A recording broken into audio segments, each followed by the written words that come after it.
Alrighty, guys, Bobby Roast Beef, and we are here. We got ourselves one hell of an interview segment right here. We're going to be dropping some big news, some shakeups going on in the industry right here.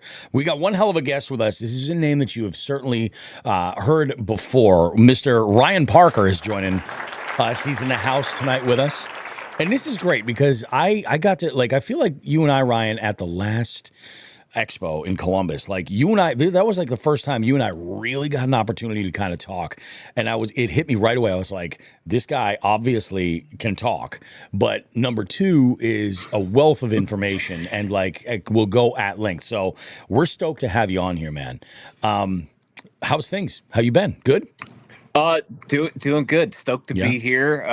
But yeah, we sat down one time at the table at the expo, and you're like, I need to have you on the show. Yeah, 100%. I jumped in mid conversation too with something it's Josh perfect. was talking about. I love that. That's what it's all about. And I will say, I have a feeling you're one of these anglers that's really, really calculated, and kind of has has your finger on the pulse of what you're doing. Judging by the array of trophies behind you, I'm going to say you probably know a thing or two and have caught some fish in your life. I like to pretend I know a thing or two about a thing or two. I have definitely caught some fish, a good handful. Yep, that's good. A good handful every tournament. That's what you go for, right? Yeah. But yeah, it's I've been doing this for a long time, like both from a competitive aspect, but just in general.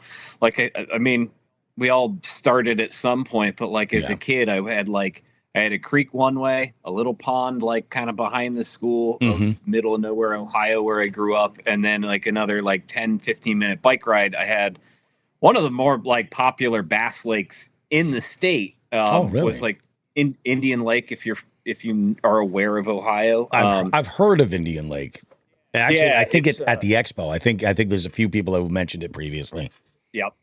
It's actually kind of a unique lake to kind of this area of Ohio, and I think Eastern Indiana has some, but they're I call them canal lakes. They were all dug for the Erie Canal system and all the waterway canal systems that were through here. So Indian Lake is, I think it's all man-made, but it's 6 feet deep. It was a swamp in the frontier days. But yeah, that whole thing is 6 feet deep, choked full of vegetation and grass and swampy and crazy. So, but it also has these old stagnant dead canals that branch off of it. And I've learned a lot from that lake that have, taken me all over the country. And I bet. And in there, I would assume, because it's all man-made, you probably run into a lot of different infrastructure built in there, the unique man-made structure that. When I say man-made, I mean hand man-made. Oh wow! Dug out with shovels and stuff like that. No it kind kidding. of predated a lot of even steam excavators and stuff. Oh no kidding! Yeah, I grew up seeing pictures around of people with literally shovels and wheelbarrows and pickaxes and stuff. That makes sense why it would only be 6 foot deep. To be perfectly honest, nobody wanted to dig it any deeper. No, they're this is good enough. All it needed to do was hold enough water to keep water in the canals that the barges would get walked through, by a horse. But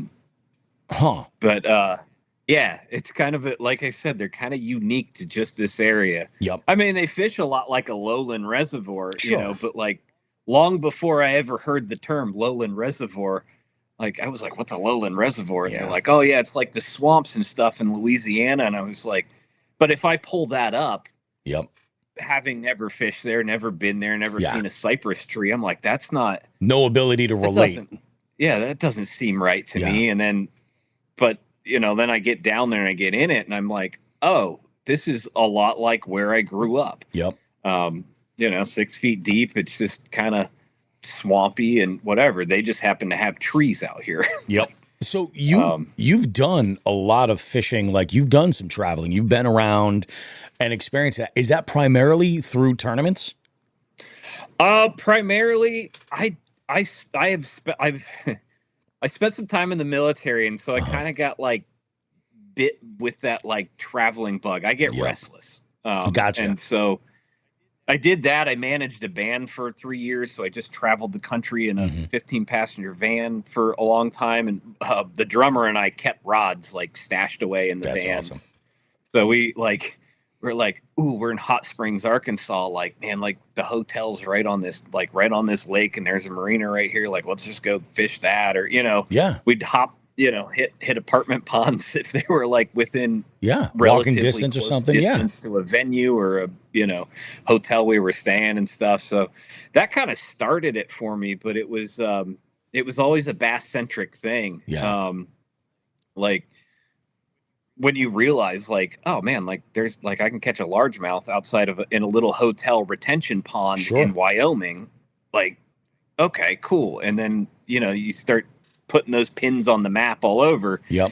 But also when you cruise through all of this country by roadway Oh, for yeah. 3 years, like I'm making a mental list. I'm making notes on my phone of like Mhm. rivers I want to go back to, a lake that looked really cool and Yep. fishy, or, all across the country. And the list is longer.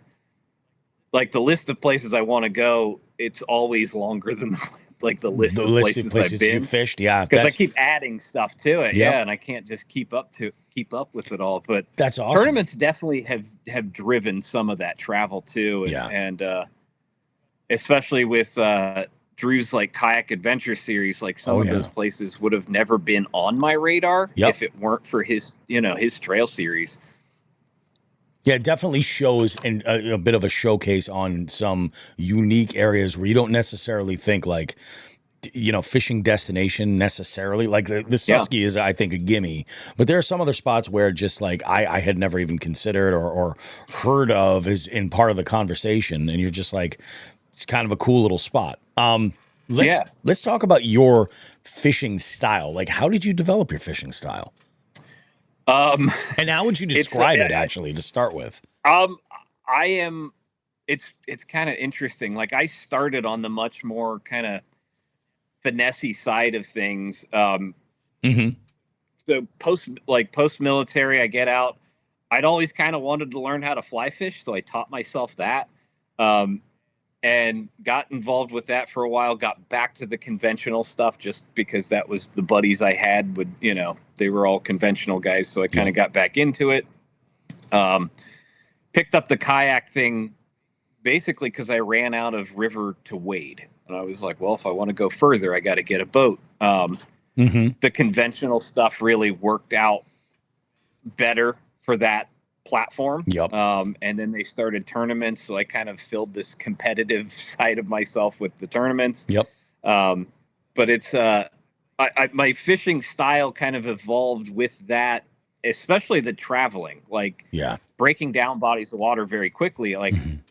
my personality is pretty fast. Like Yeah. I'm always going, always into something. Like I don't like to kind of sit around too long. Yep.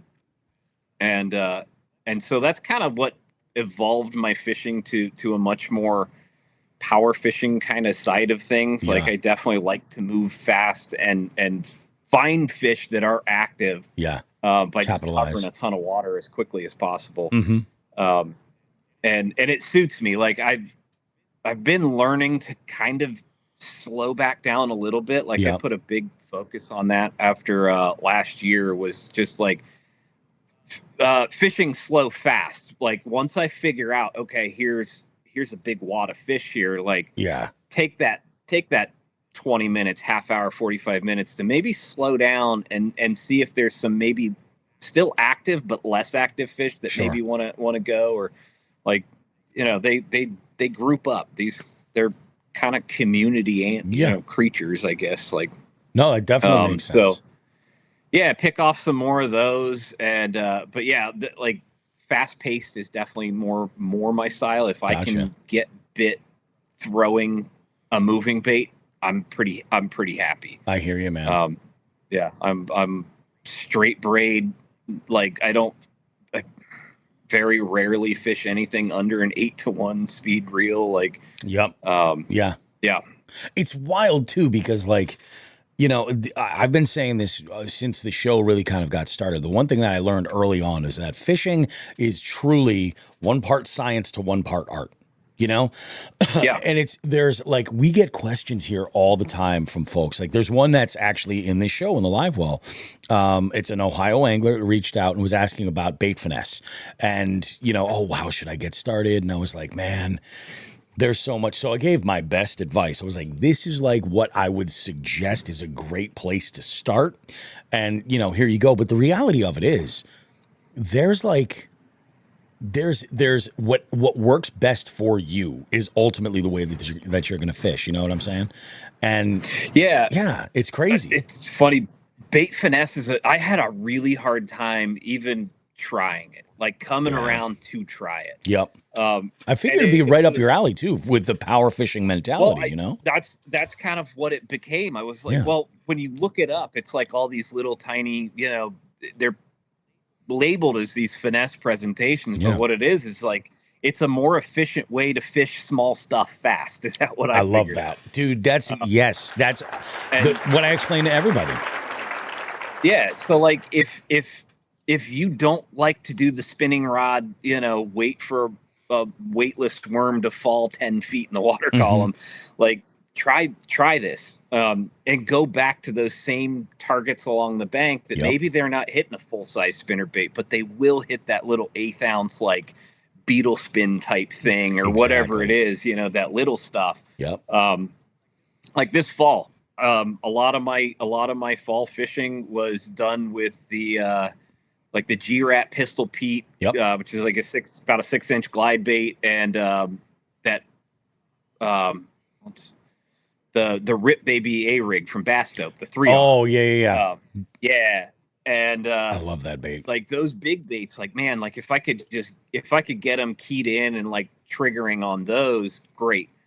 But it was like I know where the fish are at this point. Like I've tracked them all down, but it was like if they won't touch that, you have to go to the far other end of the spectrum, and having that BFS and putting on like a little 3-inch drop shot bait, like minnow, and just twitching it as like a little micro jerk bait. Like they just fire on that thing. Yeah. Like they were still completely active. Definitely. But they just weren't chasing those bigger baits, and the A-Rig's not big. Like I only had 3-inch swim baits on there, but it's a bigger package. It's more exactly. in your face, like you're calling them for to that. Sure. That little one. You got to put it right in front of them with those finesse baits. And I mean, finesse, not there, like not necessarily in technique. It's funny because like I say it all the time. I was like the fly fishing guys, I have not too far from me, I have a world-renowned trout fishery. This river is great. Brookies all over. Those are my first brookies were caught there. Beautiful native fish. It's stocked, so you get browns and you get rainbows. Hands down, one of my favorite just fish is a brook trout. Like they're gorgeous. They're amazing, especially in the fall when the colors are just popping. Yeah, they're so beautiful. But like I'll go and I'll fish on a tiny tungsten jig head, like a 2-inch swim bait, and I'll get to power fish for these trout, and they'll absolutely get my PB. It's so funny you mentioned like a beetle spin style bait. So like mule fishing makes this this little micro spinner bait on the Bronco blade. I think right. The Bronco blade on like a 16th ounce jig head. And I caught my PB 24-inch brown trout on that.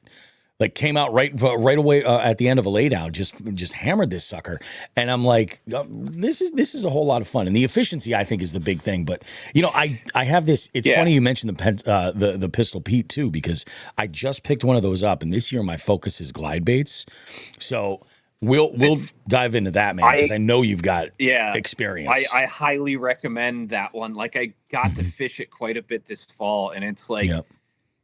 If you've never fished one and you don't want to like spend money into the resin game and stuff like that, this is like hands down one of the best just ABS glides I've ever fished. Like just to get your foot in the door.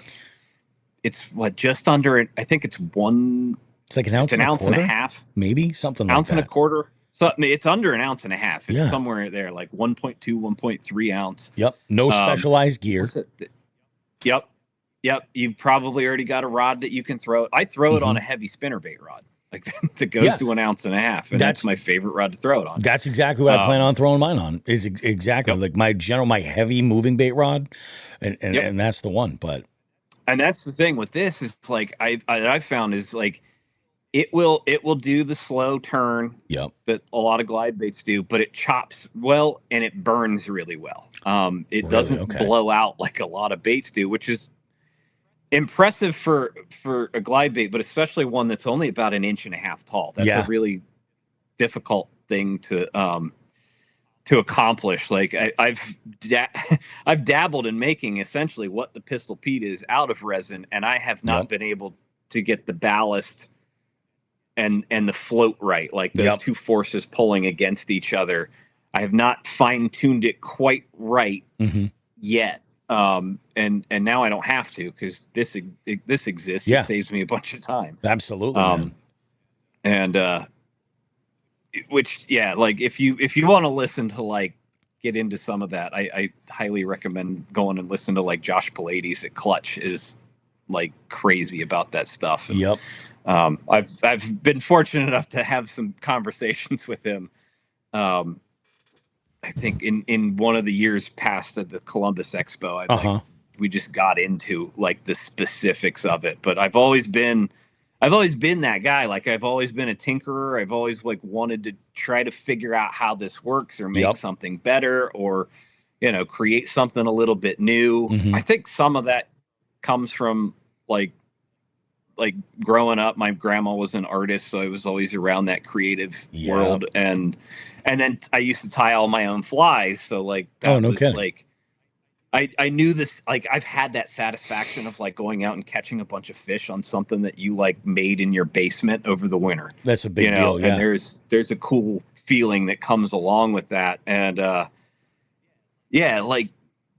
and then like, I guess through the tournament stuff, I kind of got involved with Dark Horse Tackle and, which is like, if the listeners aren't familiar with that is an online based tackle shop that specializes in small American businesses, but specifically what they look for, I should say we look for.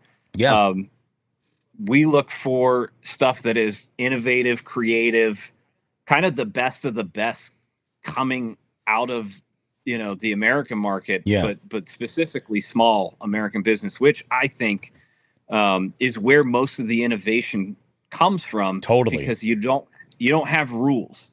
When it's just, you and your buddies in the shop or garage or, on that small level, it's you have the flexibility to be creative because you're not bound by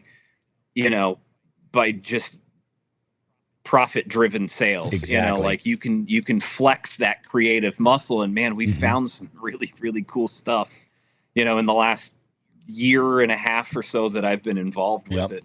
And it's cool because that's that art side of it. Like you said, the creative element, there's a science to it all when you're talking about making baits, run a specific way. But that's the thing about Dark Horse that I love is the standard that there is, because there's a lot of people out there that make a lot of baits, but they don't always pass the threshold needed. Like you know what I mean? Like they might just not like be there yet. Like there is a standard of quality that it has to just meet, and it's not just how cool your colors are and stuff like that. It's quality it's construction little details, like flashing on soft plastics, which is if you're a bait maker, you know what I'm talking about. Yeah, but it's that little ribbon, that edge on the. Yep. If you've got your mold that sandwiches together, if plastic gets out of the cavity and around the edge of the bait, that's flashing. Yep. But just little stuff. I mean, down to the. I've made plenty of my own hard baits, and I am not the greatest at the clear coat process, but like. Josh has taught me so much about the clear coat process because he inspects it, constantly. He's got eyes on it nonstop. Yeah. So it's not a big operation, but like the attention to detail and the attention to quality is there across the board. Yeah. And that's like the whole bait shop. That's every subscription box, you know, like everything in there is like, it has to pass the test. One, it has to catch fish. Yeah. Two, and it has to pass the quality test, Yep. you know, and three, we just have to be able to, you know, come to an agreement with the bait maker to be able to put it in people's hands. Make it happen. Exactly. No, right. That makes sense. And I think that there's also like a cool factor with it, because a lot of the stuff at Dark Horse, like there was one of the old team members, Adam Blomeke, put it the best way. He was, how did he word it? I think he goes, you know how everybody says, oh, you got to match the hatch. You got to match the hatch. He goes, but also in the same breath, they'll tell you, well, you got to show them something different. He's like, what if you used a bait that could do both? And because this stuff is a little bit more boutique, you know, it gives you a little bit of if there is an advantage, it definitely gives you a slight advantage, because that same perch pattern won't be exactly what they've seen a million times. It's so cool. We've been kind of referring to it as like there's a lot of people that I think are familiar with the JDM stuff, and I think the allure to JDM is innovation. That Japan, it's innovative, it's interesting, it's 100%. Creative, because a lot of Japan's shops are small mom and pop shops. Yeah. So we've been referring to it as ADM, where the American,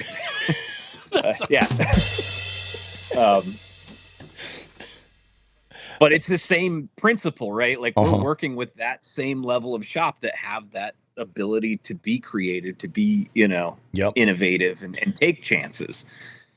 That's badass. Because most of this stuff started in somebody's garage in the first place. Oh yeah, absolutely. I mean, figured it out. Somebody was hand carving balsa baits, you know, wherever it was that, and then started selling them or whatever, or made some for his buddies. And now I have, it's like, we're talking innovation. Actually, before we dive into that, you mentioned before, you're like, oh, now you had a recent change over at Dark Horse. Now, you've been a team member for a lot of years. You've been involved, and folks know you, you know, from like the lives and everything. Like, you've been a part of Dark Horse now, but talk about this new phase. Here just very recently, I've decided to kind of take my love and my belief in Dark Horse Tackle to like the next level. Where I am now part of Dark Horse Tackle. So it is Josh, Zach, and myself. That's awesome. So I will always be part of the team, but now I'm part of a decision making team. Yeah, I guess. I think it's fantastic, and I'll be honest with you, like, it's great to have three folks involved. I couldn't think of having a better third person in the wheel, but this is great because you have better discussions. You can't be at a stalemate so easily.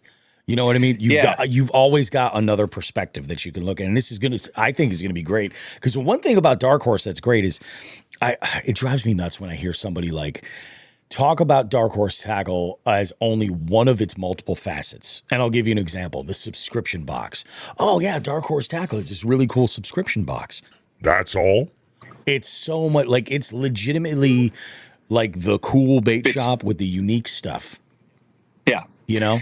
It's more than the box started it all. Yeah. Oh, definitely. But it's become so much more. And we're constantly, you know, thinking of ways to build our community of anglers, of bass anglers, people getting into it. You know, we've started with some of the kits in the pack. That's the pack is a monthly subscription, but it's not as overwhelming. Like, if you're new, tackle can be overwhelming.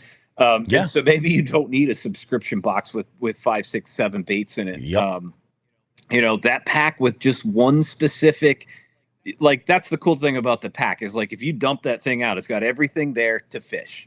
Like, with that presentation. And, you know, these presentations are curated too. It's not stuff that we're like, oh, this is a cool bait, let's throw it in here for February. It's like, no, we're giving you a thing that will work in February or very near February. Yes, You know, I exactly. can't control the weather. I Yep. haven't figured that out yet. When you But do, let me know. I will. um, it would not have been 8 degrees for the expo Yeah, no, if I no, no, knew no. if I knew what I was doing with that yet. Um, but yeah, like it's all curated for like right around the time you're getting that box. Hmm. There's a little caveat to that, like winter time. We'd start to cater a little bit more to the southern anglers Sure. because Yeah. they're not frozen. Yep. But the way I look at it, to me, a lot of like the winter stuff that's maybe playing a little more in the south, Hmm. that's like the first stuff I go to. You know, Yeah. like Yeah. come pretty soon here because we just had a pretty hefty warm up and Yeah. We're some of the getting that rivers have soon. actually opened up quite a bit. That's So I great. may be able to start getting out soon. But the other thing that I think flies under the radar here, a little bit of a development of last year, are the kits Yeah, the that kits are great. we started putting together these specific like technique kits. Yep. And I'm trying to think of what we have with specific ones. Go to the bait shop, down to kits.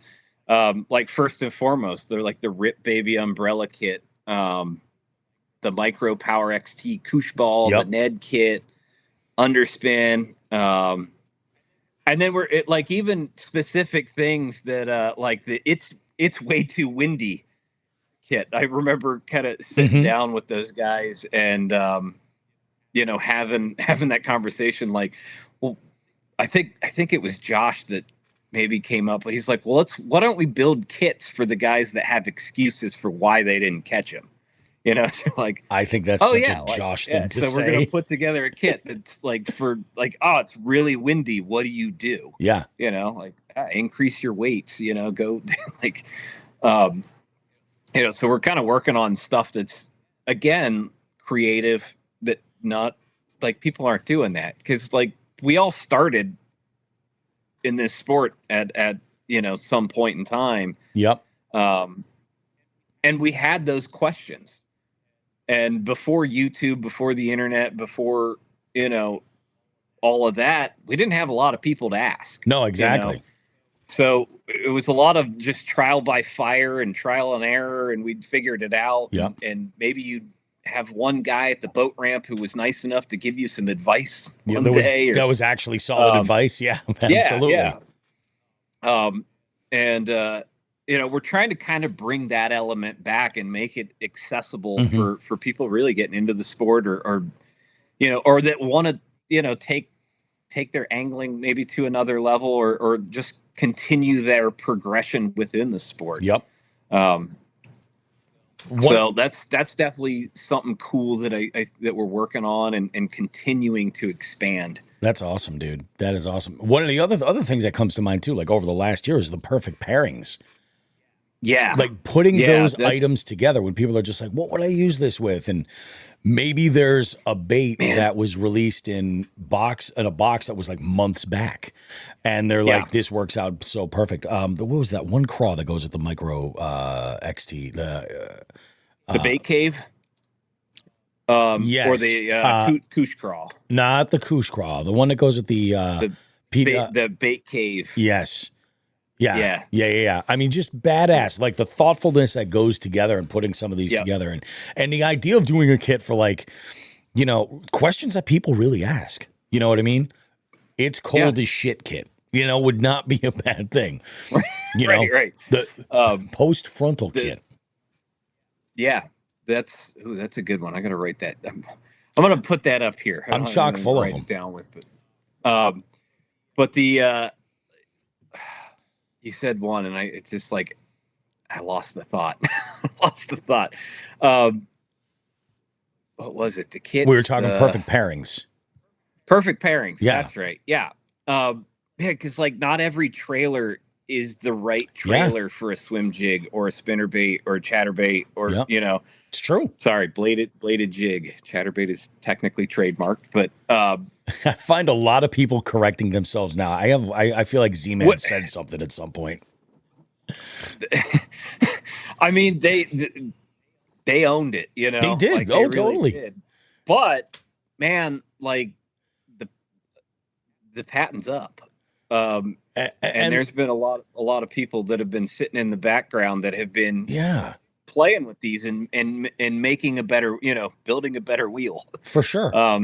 And like for me, the Deeks Dixon came in a September box, and those guys know, like, I was, as a tournament angler, I like, first and foremost is I am catching, like, I need to catch the quality fish that I need to catch. Exactly. And however that works is how that works. If I can do it, and honestly, I mean, at this point, 90% of my tackle boxes are completely built out of what's available in the bait shop at Dark Horse. This was a hard sell for me because, when you develop confidence in that one bait, it's really, to put really it down hard. Yeah. To tear that Band-Aid off, and so Zach he said, try it. Just try it for a day. It was the Deeks bladed jig. I think it came in like September. Yep. And this past September, and I tied it on. And within about an hour of throwing it, I said, yep, this is it. This is every bit as good as what I've, as what I've been throwing, what my preference was for, close to 6 or 7 years, like that's at least, I think I've been throwing the same one for, same model, for 6 or 7 years. And that one, it was so good that, like, I get done, I get home, and I immediately get on Dark Horse, and I think I bought like $120 worth. Like, that's all. Cool. That says something. That's it's a hard sell. That was like, I believe in the stuff that is in that bait shop, like, to that degree, that, like, this is what's on my personal stash wall in the garage that is, like, I don't ever want this to go away. And like that, so, and I would have never, found that bait had it not come in that subscription box. Yeah. And it helped to have a good buddy that twisted my arm. Could kind of vouch and give you that push. Yeah. Like, thanks. Because now the Deeks Cheapskate, I think, is in the bait shop for under $7. It's a lot easier to throw a $7 bait into a log jam than a 20, $27. Definitely, man. Definitely. Yeah, I'll break that one off. Yeah. Like, I don't care. But it's like, it also, it's funny because, like, fish get conditioned to baits, like you get a handful of seasons, and then all of a sudden, that's something that they've seen a million times isn't so appealing, So, like, you can make these slight variations and everything like that. So the Deeks, that's your go-to bladed jig. Yep. Mine the is Deeks. I mean, either or, the Deeks Dixon or the Deeks Cheapskate. Mine is also a Dark Horse bladed jig, but it's take a guess.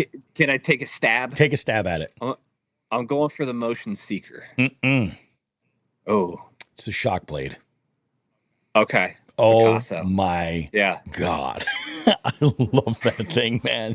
It's so great. But I'm a Picasso slut. Like, I love Picasso. There's another bait that comes to mind that, like, I've eyeballed that swing head titanium wire spinner bait a million times. Dude. I was like, man, I've got spinner baits that I like. I don't know if I want to spend $18 on a spinner bait. Like, I think it'll get hung up because of the swing head, but I understand that also removes leverage from a fish. Yeah. Like, and I never wanted to try it because I didn't think it was going to fish the way I wanted it to. And it came in a box. Yeah. Came in a subscription box. And I was like, well, now I have it.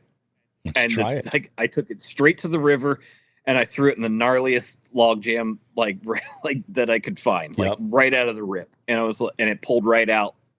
And I was like, okay, I'm sold. Yeah. Now I'm gonna throw it in the gnarliest bank. We get some like really thick bank grass on our rivers here. That's like, you can't uproot. You're not ripping out of it. It may as well be wood. Yeah. Right? Yep. And it came out of that. Like, I was like, okay, cool. Mm-hmm.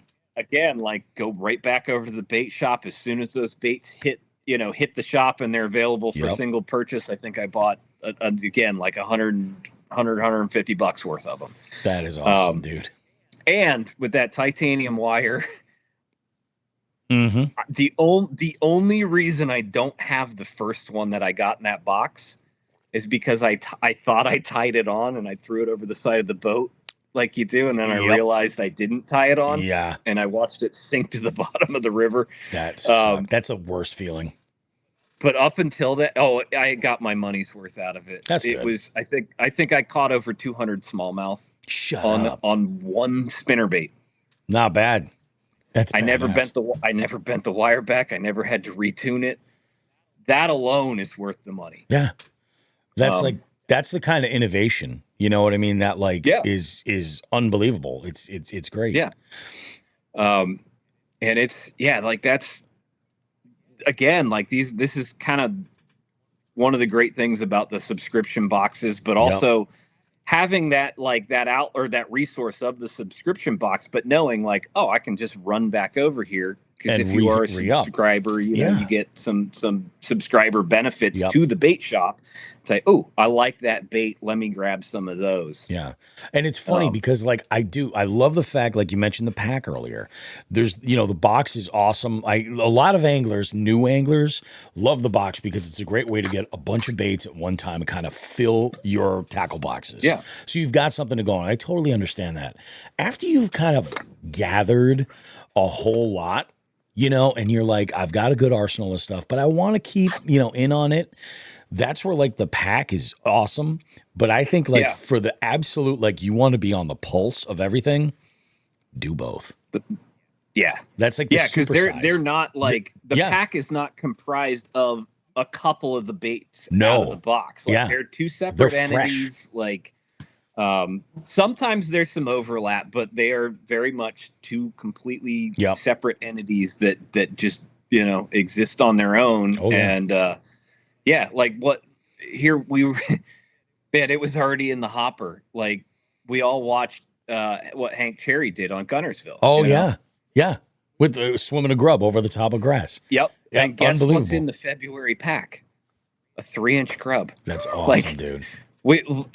So the hypertail from Get Bit is a little bit different. It has this little mini boot tail on the very end of the grub tail. Wait a minute. It gets like extra wild. Yeah. I think I've seen these maybe on like Instagram. Possibly. Maybe on their Instagram. There's like an extra little tiny, like it literally looks like a little boot tail on the end of it. And it's funny you mentioned Hank Cherry and that whole technique, because I feel like there's a lot of plastics makers right now that are just like, now's my time to shine, baby. Because that is a OG, like a true old school presentation. Yeah. You know what I mean? And it's so ambiguous in the water. Like it just gets, it can be anything, Yeah, I mean, it's why I love a tube so much. It looks like when you guys were live, you were talking about that, and like so Lake Erie, like world-class smallmouth fisheries is a 2-hour drive for me. And I try to get out there a couple times a year, but like, man, those fish are conditioned to drop shots. They're conditioned to Ned rigs now. What they don't see a whole lot of anymore is tubes. Yes. And to me, like a 2 3/4 inch tube, it's the same size as the Ned rig, but man, that's to a bass, that's a little bit bigger meal, because maybe it's the same length, but a 2 3/4 inch tube, it's a fatter little bait, and it's going to have more of a unique fall because of the weight of the head. Like it's different than the depending way on how you fall. rig it and weight the head. Like you can drop shot tubes. If you put the weight on the outside, it does something completely different than if you put the weight on the inside. Yeah, it's a phenomenal bait and it's a phenomenal largemouth bait too. Like, Oh yeah, never wicked done, slept on. like, yeah, it's Let's like, let's actually talk a little bit about that. yes. Where's your stance on, you know how you're like, and I almost understand it from the industry, from like the bait makers and everything, like, oh, this is a great smallmouth bait, like smaller bait. It, Do you genuinely feel like smallmouth require smaller hooks and such and such? no. Yes. Well, hang on. Let me do my best weatherman here. My PB smallmouth is a 22-inch river smallmouth that I caught on a 6-inch mag draft. Like, Yeah. So it was eating whatever it wanted. on a freestyle. Yeah. Like, it was a six On a aught 6? beast hook. Like, yeah, it wasn't a small hook. It wasn't a small bait. And when I put that fish in the boat, Yeah. I couldn't see the bait. Like the whole It was thing was in its throat. yeah. And I've caught 15-inch smallmouth. Same thing. I was just going to say, this summer I caught a 16 on a 6-inch mag draft. Yeah. Not a giant fish at all. Yeah. I started years ago. I was fishing like a local river here. We have a lot of gizzard shad in our river systems because of the reservoirs and the dam system. Yep. And man, I got on a good bite, but like every fish had like 5-inch shad down there, like just sticking out of their throat. Really? I remember catching like a 15 that spit up like 3 5-inch shad, had another one like in his gullet. And I was like, well, that fish had 4 5-inch shad in its mouth. Like, that's insane.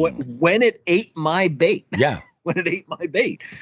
I was like, and that kind of just changed my mind on what they will do or eat. What I have found is sometimes, I don't know if they like do that cat thing where they just kind of play with it or try and stun it first. A lot of times I have watched them like come up and just mouth the tail and back off. I've watched them, hit it closed mouth. I watch them do that to topwater a lot. And I think that is a stunning technique. And then because usually there's like one that will come back around, or that like the same fish will come back around, or one that was falling will then eat it. But I have found with the bigger soft swim baits, like if they're hitting it and they don't get it the first time, they will keep hitting it until they do get it. Yeah. And it's just something I've noticed. Yeah, unless they've committed to it. There's like the post spawn. Yep. Is the one time where they tend to hit things a lot closed mouth just to get them away from the fry, get them away from what they're actually protecting. Yep. And I noticed that a lot. But man, if you want to learn where they're at in the post spawn, throw a big bait, because they are very reactive to them. That's good to know. That's my target. That's what I'm into this year is more of the big stuff. Well, I say big stuff like glides specifically. Yeah. But I'm leaning toward like the, the 6-7 inch stuff to like more of like the Pistol Pete. And then I even have some bait finesse stuff. Primarily to do a specific job, but yeah, that like really like the through post spawn is the money. Just a phenomenal glide bait time. Yeah, because they're so defensive of like those bigger presences around the fry, around the beds and stuff. Like if you kind of know an area, I've had days bed fishing for largemouth. I can't see the beds. I know where they bed in certain flats and bays and stuff that like I've gone out with. You can't go like too big on it, but I'll go out with like those 6-inch glides because you can they're light enough and you can cast them accurately enough, far enough and accurately enough that you can put them like right up on the bank. And it's like within like just 2 pops of that thing, it gets out over smoked. A real shallow bed. Yep. And it just gets smoked. And I kind of figured that out in a clear water place. And I pull up there. I was like, man, it seems early for them to be on beds. And sure enough, there's beds right where I caught a bunch of fish. And I was like, no, they're reacting to this bait just coming right into the bed. But you can, you don't have to sit there and shake something. It's probably the fastest I've ever moved largemouth off a bed. That's pretty good. That's saying something, which too. is an interesting thing because Yeah. like normally you got to work them a lot harder than smallmouth. Smallmouth, you get in there and it's, you know, it doesn't take a whole lot of work. But and then again, all the way through that post spawn when they're fry garden, they do not like those bigger presences near the fry. Definitely. So they tend to be pretty aggressive towards them. No, I think you're 100% right, man. Yeah, I'm interested to see where it all goes. You know, it's ARC actually had reached out to me about testing some gear, and I'm in the lineup of my rod and reel arsenal. I have this one little spot for like my moving bait presentations. Yeah, where I go with a slightly lighter combo for like and I figure like my Wicked Confidence baits are like soft plastic swim baits, you know, stuff like that. Like I love covering water with stuff like that. And this stuff just gets munched. But this is for my heavier rod. Like that Pistol Pete's going to be tied on for a good chunk of it. My swim bait combo, I'm going to be replacing that as well with a different arc line. And I was like, I'm going to be putting a lot of work in it. I was like, you guys want me to make some content with this stuff? I was like, this is in the wheelhouse of where I'm focusing and where I'm wicked confident. Yeah. So it'll work out really nice, but it's I've got my work. I might be moving to a couple Cashins, I think, this year. I love Cashin. I only have one, but I love it. It's my big swim bait rod, like my heavy. They make that, like, for me, I throw a lot of just straight 30-pound braid. Mm-hmm. That's my go-to line. I'm not like clear water, dirty water. Like I throw straight 30-pound in 6+ foot of clarity. Yeah. A lot of times, like, I'm not asking for every fish to bite. But man, like the ones that are gonna, and it's usually the bigger fish, like all you got to do is get it around them. They're a little more territorial, I've found. So they just, if you put something, you know, in their space, whether or not they're necessarily active or not, they get reactive. You know, whether that's eating they're invading or not, you know, or just getting out of there. Like they got big for a reason. It's either by being, you know, just keeping other stuff out of their space so that they can have that prime location to eat and live and feed, or, you know, they got out of the way. You know, and figured it out elsewhere. But I'm not a huge believer in the whole like clear line things. There are instances, and I think it's more of a pressure driven thing than an actual water clarity thing. A lot of times to me, I fish some gravel pits like that are like a public park outside of the city, and years ago, I could get away with straight braid. Well, not a lot of people fished them. They're not big places, but now a lot of people get out, like as kayaking has gotten a lot more popular and the fishing and stuff. And like you do a lot better with a little bit clearer or lighter line. Like I can drop down to like 8-pound braid and do that. Know. I think there's that carries a lot of, pun intended, weight, because like that line diameter is adding to what you're putting in the water to displace, you know? Right. And like, it's funny. I think, water displacements, like, I think when people hear that, they think of blades and movement and flapping, like size, like what actually displaces water is just the mass. It's the volume of the bait, you know? Like, I swear I have like, it's funny. I have like the instructional glide bait. I call it, like on the lives and stuff. Oh yeah. I usually have one sitting here, but it's like a 6-inch bait displaces more. It might be a more subtle action bait. But it displaces a ton more water than like, you know, a half-ounce bladed jig. A little inch and a half crankbait. Exactly.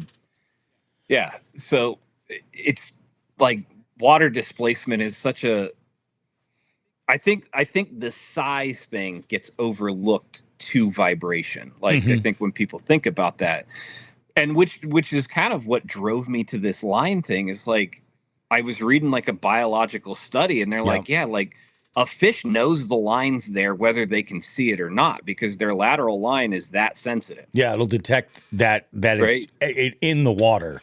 Yeah, so Yeah. they can feel your line whether they can see it or not. So Yeah. they already know it's there.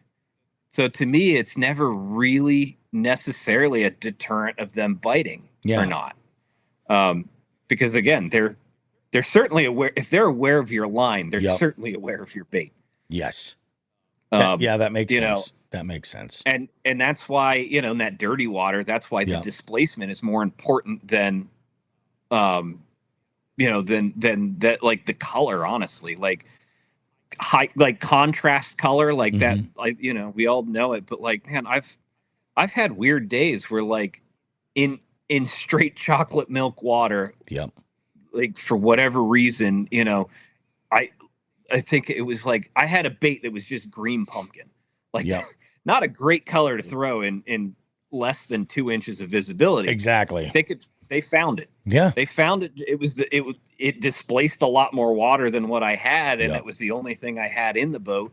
And I was like, well, it's gonna move more water, so I'm just gonna throw it and see how it goes. And sure enough, it worked. They can find it just fine. Oh, yeah. It takes them a little longer in that dirtier stuff because they're, it's, if you wake up in the middle of the night and the power's out, it takes you longer to get down the hallway and down the stairs than it does, in the daytime. For sure. Right? Like that's the analogy I like to use. Yeah. Like even if you're familiar with where you're at, it takes you just a little bit longer to feel that out in the dark.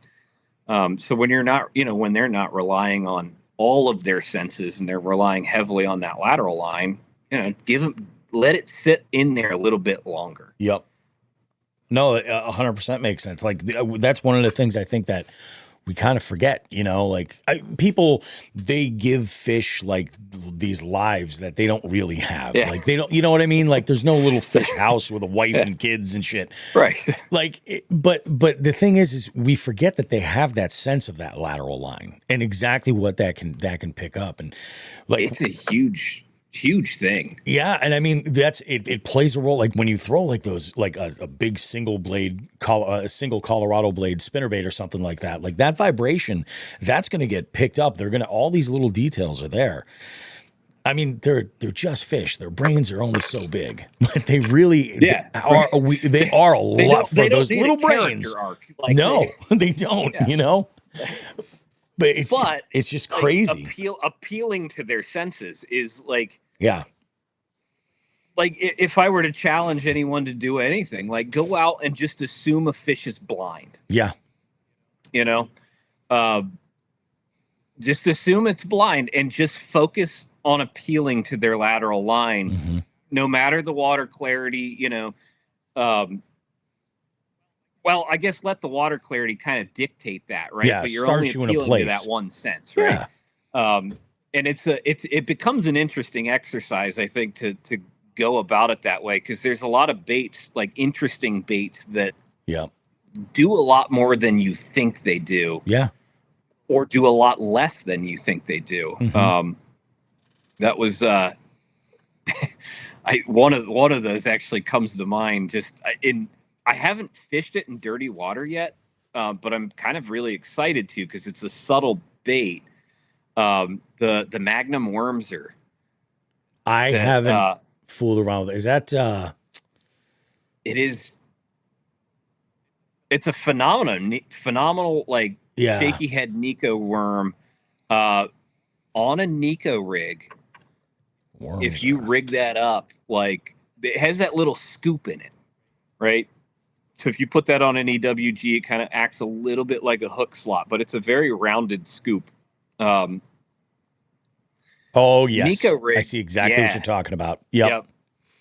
So that scoop, I was like fishing just a hump that I'd fished a million times before for years and years and years. Yep. And I threw that out there, let it sink down. I had it Nico rigged, and I was like, man, like I've fished this a lot, but I've never felt this, And I was like, what the hell am I feeling? What the hell am I feeling? And it wasn't until I started motoring off of that spot and the worm was hanging in the water, and I saw it just start vibrating, like rocking back and forth. Yeah. And I realized every time I gave that a sharp pull off the bottom, the worm itself vibrated because that scoop catches the water. It would just shake. Yeah. Yeah. So I'd figured that out, and the next time I took it out, I was fishing a little bit dirtier water. Mm-hmm. Like we didn't get much rain this summer again, and it cleared up, stayed pretty clear. But I was still fishing like I think like a 16-foot deep, just little high spot in a big deep river hole. And I threw that out there, and I would just give it these little, I mean, like little sharp rips, just enough to get it to vibrate and let it sit back down. And sure enough, like saugeye, walleye, smallmouth, like everything in the river was eating it. No kidding. But it was just something I was like, wow, like that's a worm that has a lot of power, a lot deeper and in a lot dirtier water. Mm-hmm. One, it's, like, and he makes those up to, I think, a 12-inch worms is the biggest he makes. Magnums are they're it's an 11.5. Yeah. It's crazy, dude. Yeah. His whole like thought process is like go big. It's the big swim. He comes from the big swim bait world, but he took that to soft plastics, like outside of the swim bait world. What if I make, an 11.5-inch Nico worm? We had Dan on the show. Like initially when I stumbled across the beef craw, I was like, dude, because I was applying something that I had kind of gotten hip to a few years ago with swim bait trailers to flipping jigs, essentially flipping wood, and it paid off. I mean, my PB came off of that combo, and I was just like, there's something about this. And when I throw that combo, it's generally larger size fish. But when we had him on, he was talking about was it maybe a stick bait that they make? It was some type of a worm that has a big like following in the muskie community. Like people in the muskie community love it. It's the 10-inch just stick worm. Stick bait. I think. His reg stick. He makes like a 10-inch. That's what it is. The reg stick. Yes. Yep. Yeah, I've talked to him about this too. Yeah, I remember him bringing that up. But like,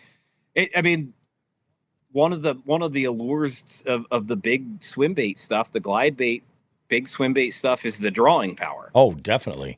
And that's something I learned, talking with Josh from Clutch, because he has that like that 16-inch glide that they made, and he's like, he throws it not to catch fish. Oh yeah. But he's told me, he's like, dude, I've had fish like come up and hit that thing. But he said, I can throw that up and parallel a dock, Lake of the Ozarks. And he said, I've drawn like a dozen fish out from underneath a dock with it. And they just follow it. Yeah. It's like the drawing power of those big baits is kind of unreal. Yeah. I love that, like that 6 to 8 inch realm of those is that high. To me, that's the ratio is a lot more equal to the draw to strike ratio. Yeah. I think when you go bigger, you're asking for the bites that you're going to get usually. Yeah.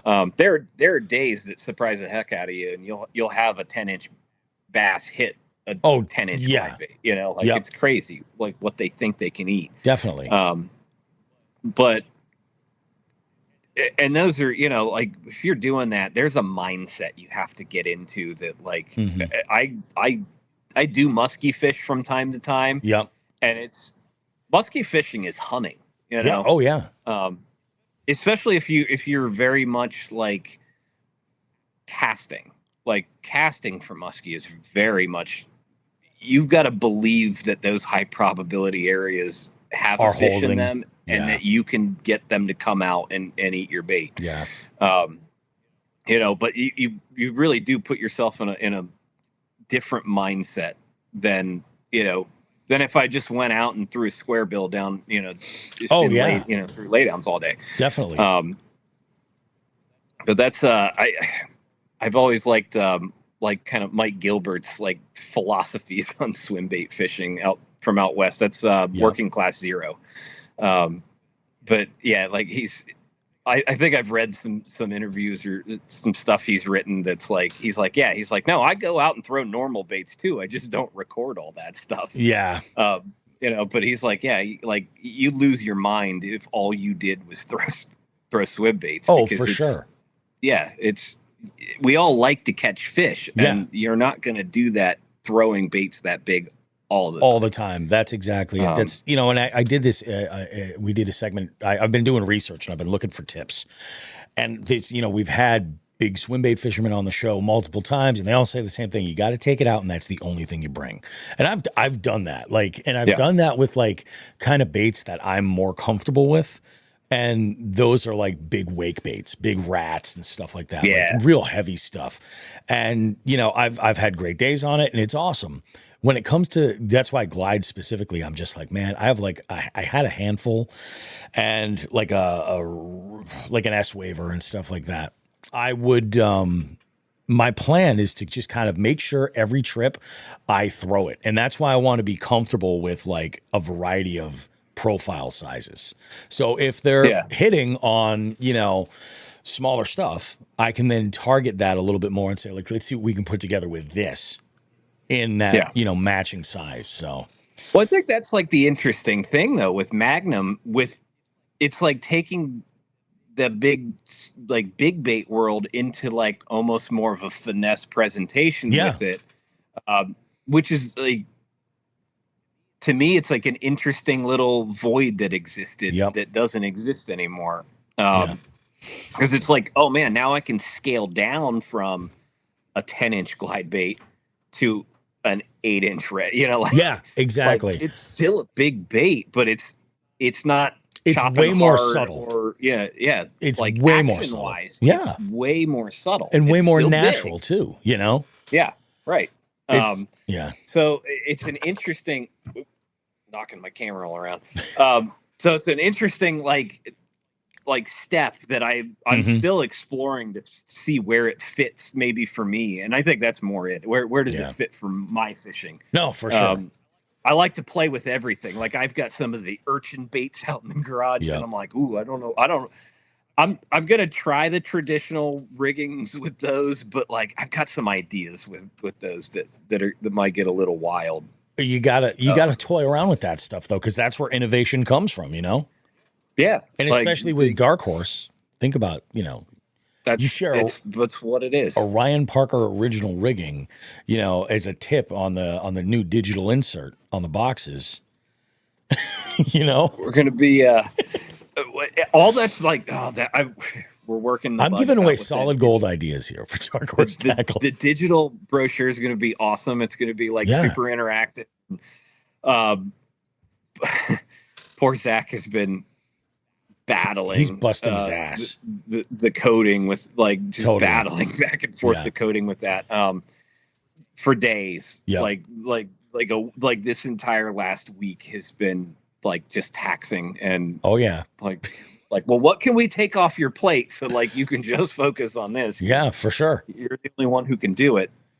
But it's going to be cool. I think everyone's going to have to, we're all on this ride together. Definitely. It might be a little bit of a bumpy start, but what we're building with that's going to be super cool. I'm very excited about what's to come with that new digital brochure. I don't even want to call it the brochure. Yeah, it's more interactive and cool than that. Of course. And of course it's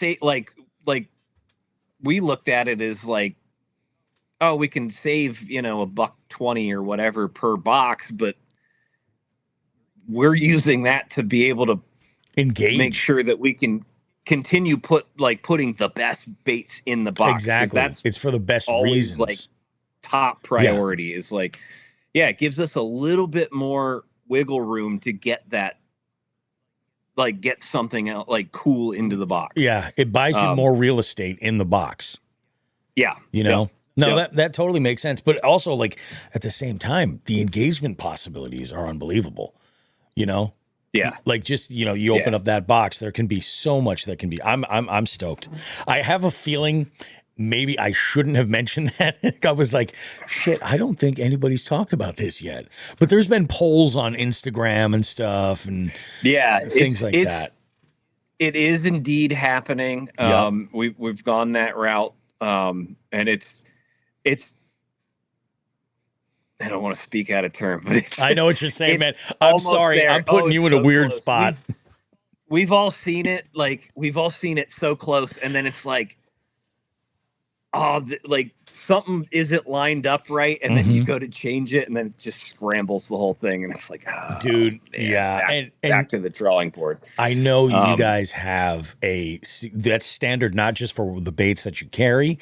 Oh, it's everything. But it's everything, dude. And it's like, I see this. Yeah, it's like, I'm like, this is why I love Dark Horse. Like, they are fucking every single thing I have been learning very quickly. Every single thing that anyone does has to pass everyone else's standard of quality. Yep.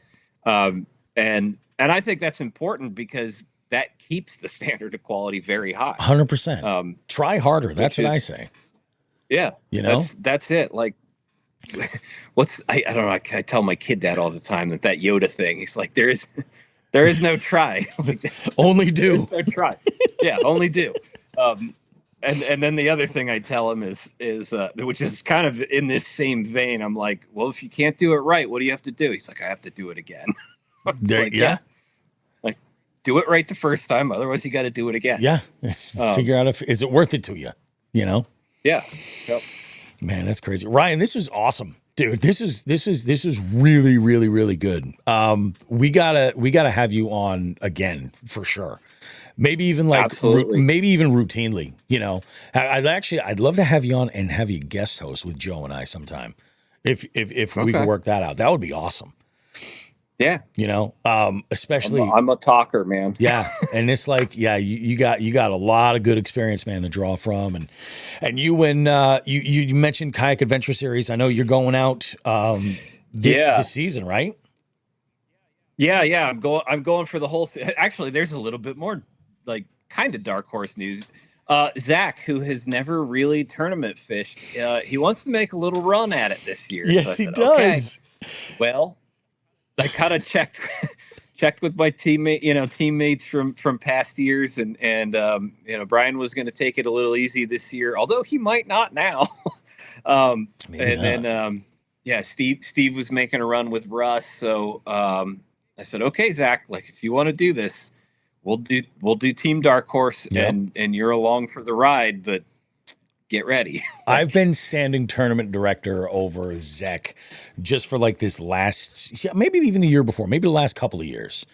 And for the jigs and big stuff, like the slot tournaments he gets into and stuff. And I think he did the multi-species scavenger hunt once or twice.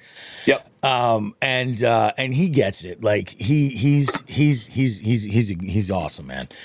I fished with him quite a bit this past year. He was really, really after a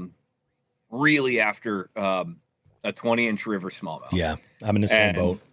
While we fell short of the goal, but I had the opportunity to fish with him a lot, and I could tell that he can put himself in the right mindset. Yep.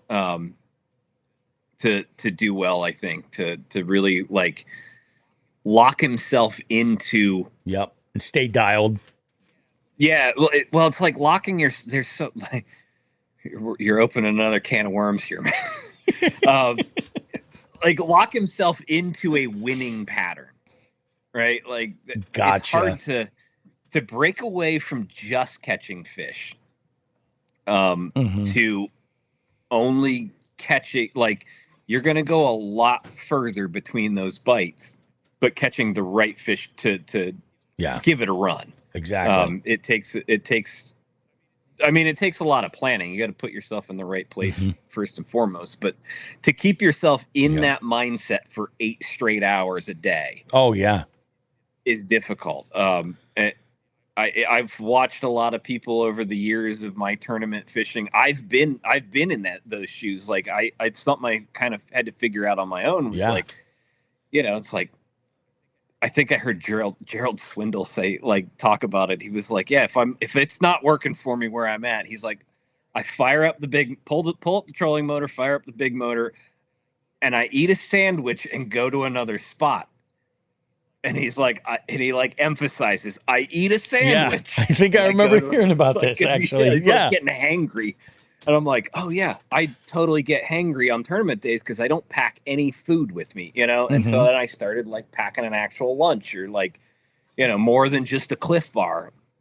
It makes a difference, but like, because it allows your mind to focus on what it's supposed to focus on and not that you're hungry. Yeah, but like little things like that, you know, it all.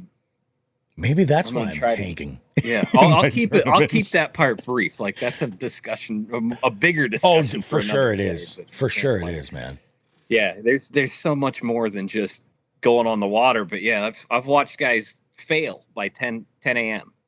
You know, because they're gone. Their mind's not in it anymore. Yeah, I never even considered that, man. Like it's crazy. It's nuts. I have since I've gotten a boat, like I'm better about having a cooler with like plenty of water and like, you know, shit like that to kind of like at least keep myself hydrated, you know, bring like some jerky or something like that. But I never even considered it because normally at the end of a day, like a really, you know, good or bad, we're going out for barbecue or whatever. Like we're celebrating the day, you know, for whatever it was. Right. Yeah. And damn. That's I built like an internal like cooler in the back half of my black pack, like in the kayak, just so I can, because I could never find a good spot to put the cooler, and I was like, I don't bring that. That's a wicked challenge. Anyway, you know what? I'm gonna just build one inside of here, and like, so I built a little micro. We'll call it my micro Yeti cooler. That's just a permanent fixture inside my black pack, so I can throw some ice in there and just throw. You know, I try to not eat trash on the water. I try. It's hard, but this at least allows me like an avenue to like help facilitate not eating trash on the water. That, which is fair. And also like there's nothing worse than having like more packaging than you need while you're on the water. So if you're eating stuff out of like prepackaged stuff, like it's just one more thing. Like you want to keep track of everything. So Right. Yeah, it's you try to put it someplace, like stash it away, but that gust of wind that just—that's exactly it. And then it's like out of the boat. And when you're competing, now you're thinking about the a-hole that you are, you know, because of what happened. Right. Yeah. Well, it takes you out of your mindset. How many casts could you have made? While you're over here fishing out the Ziploc bag from your sand, you know, whatever. Yeah. Oh, absolutely. That can totally spin you out.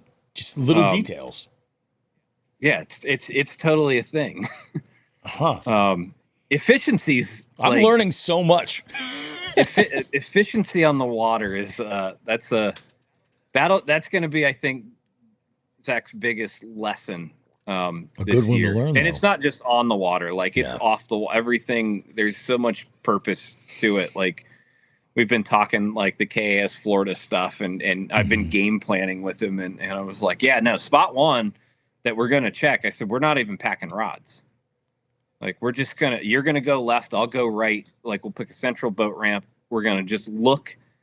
Like we'll try to plan it for the sunniest part of a day where we can just get motor eyes quickly. Yeah, look with the polarized glasses, and then we can cover an entire lake in an hour, and then load up and go someplace else. You know.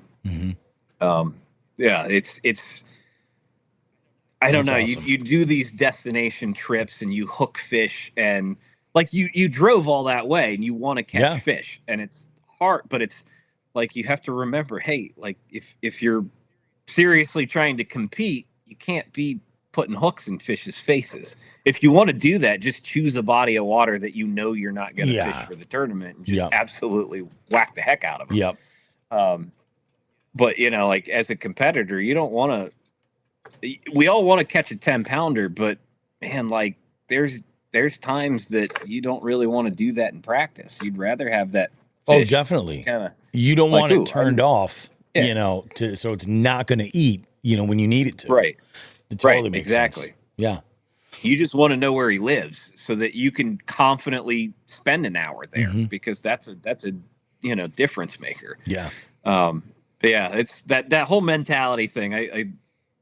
The other thing, I remember reading an interview with Rick Clunn where he said that the, you know, it's not the first what he said, like a lot of guys put so much weight on the first couple hours of the tournament. He said the last 2 hours of a tournament, The most are where critical. people win or lose. Yeah. Because if you're just not in it mentally, like I think there's a weird bite window that happens in that somewhere within like that noon to 3 p.m. I could see that. There is a big fish bite window. Mm-hmm. If you're in the right place at the right time and you're still ready for it, you can capitalize on some of those bites. But there's a lot of lakes I've been to that I'll have the morning bite. Mm-hmm. They're always that low light bite, right? They like that. It's advantageous for them. Yep. But I think there is something with big fish and pressure, that like fishing pressure, that they just know, like, man, a lot of people just get off the water in the afternoon. There's a lot more wreck boaters out. It's not as, peaceful for the anglers. Yeah. It's them hot off. in the middle of the day. It's, dinner's right around the corner, things like that. Like people get off the water in like that late afternoon time. And I think those big fish in a lot of places kind of know it. Yeah. I think you might be right. Just like, and like I've caught some of the biggest, especially largemouth, some of the biggest largemouth I've ever caught have all been in that last little, that late afternoon window. I've had tournament placements where it was, I had one, I have a second place finish that like I had 4 fish for 7.5 hours of a tournament. And of those 4 fish I caught within the first 45 minutes. And then I went the entire rest of the tournament day without number 5. The last half hour, I moved myself from like 20 something to second. That's insane. And the buddy I launched with, he had gotten off the water an hour early. Yeah. Because he was brutal. Just going through it. I said, I'm gonna stick it out. I'm gonna stick it out. I think I can at least get number 5. Yeah. And I ended up calling almost every single one of my fish in the last 30 minutes, which is nothing but big ones. And it It definitely goes to like what you were saying earlier about like setting yourself up and being like prepared, giving yourself an opportunity to have your brain in order, because first 45 minutes, you're, 80% of the way there, and then you go through the rest of the day grinding and not putting that 5th fish in. And then, so like if you haven't spun out by then and you haven't at least taken the time to like take care of yourself, you know what I mean? You're not like your mental capacity is not like, oh, this next 30 minutes or this next hour is super critical. You're like, I'm out, Yeah. It's like, and that's what I remember that interview with Rick Clunn. Like when he said that, I was like, he's like, people lose in the last 2 fucking hours. Because if you're checked out by then, like, you're not going to get that kicker fish anymore. You're not going to keep experimenting and figuring it out, you know. Your confidence has been hit so much that shaking that's tough. Yeah. I've been there. I've been there, man. Yeah. I mean, that was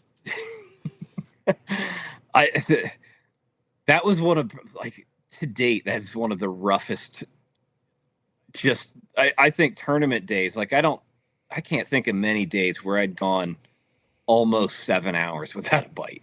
Like it was that was a rough one. Yeah. But then for like tough.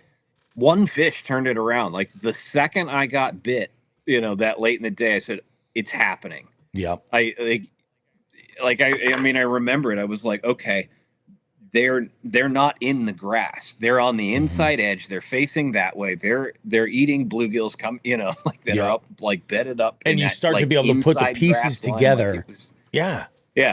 Like just that one fish like told me everything. And I was like, okay, it all makes sense now. And I ran one little 20-yard stretch of bank and absolutely destroyed them. That's insane. But like if I was thinking about the birds or what I'm going to get at the pizza place, it would totally be like you're just, you're not thinking about the inside edge of the grass and this is what's going on and this is why the fish are there and this is you've how already they're moved facing. on and you're like, they're not biting this. Let's hope. Yeah. You're Yeah. It's true, man. So it was, yeah, just like being able to dissect that as quickly as as quickly as you can take that last 30 minutes and make it a big move like that. But yeah. Yeah. So, dude, that is intense, man.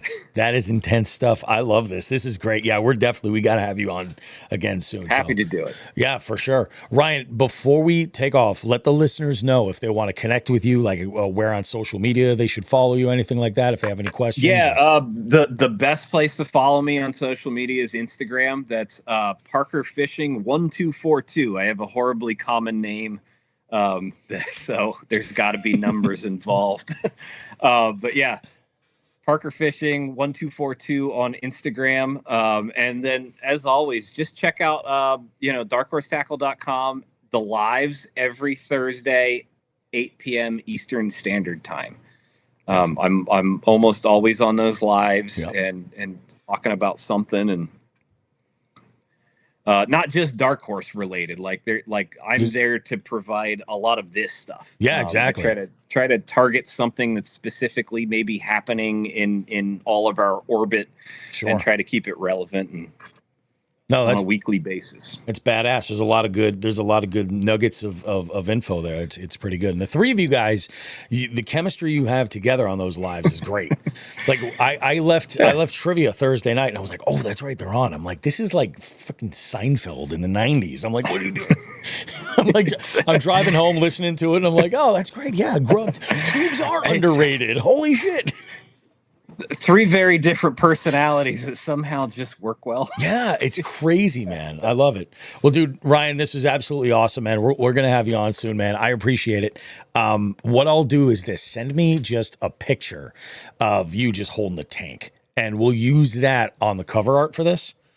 And then I'll tag you in all that, and I'm probably going to bring you in as a collaborator on some of the reels, some of the stuff that I cut and put together from this.